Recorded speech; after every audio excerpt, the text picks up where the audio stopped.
Second ఎలా చదవాలి? ఇప్పుడు నేను ఎందుకు చదవాలి? భయం లేకుండా చదవాలి. ఎలా చదవాలి?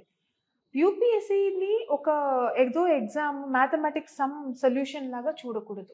సో యూపీఎస్సీ ఎగ్జామ్ని మ్యాథమెటిక్స్ ఎగ్జామ్ సొల్యూషన్ లాగా చూడకూడదు. ఈ క్వశ్చన్ అడిగారు, దీనికి స్టెప్స్ నేను నేర్చుకుంటే వెళ్ళి ఆన్సర్ చేస్తానని కాదు. UPSC tests your awareness. So మీరు చిన్నప్పటి నుంచి పెరిగినప్పుడు మీ చుట్టూ ఉన్న వాతావరణం సింపుల్గా అడుగుతారు, జాస్మిన్ చెట్టు ఎలా పెరుగుతుంది అని అడుగుతారు. రోజుకు రోజు మనం చూస్తున్న చెట్టు. గాలిలో ఏమేమి కాంపోజిషన్ ఆఫ్ ఇది ఏముంటుంది అని అడుగుతారు. ఇది ఒకటి లేకపోతే ఏమవుతుంది, ఒకటి ఎక్కువ అవుతే ఏమవుతుంది అని. ఇవన్నీ మనం ఫీల్ అయి ఉంటాము.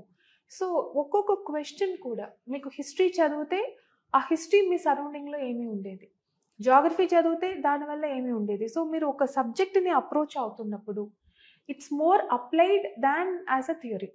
అలా వాళ్ళు థియరీలో బెస్ట్ పర్ఫార్మింగ్ మనుషుల్ని తీసుకోవాలి అని అనుకుంటే they could have gone for gold medalist in top universities. No.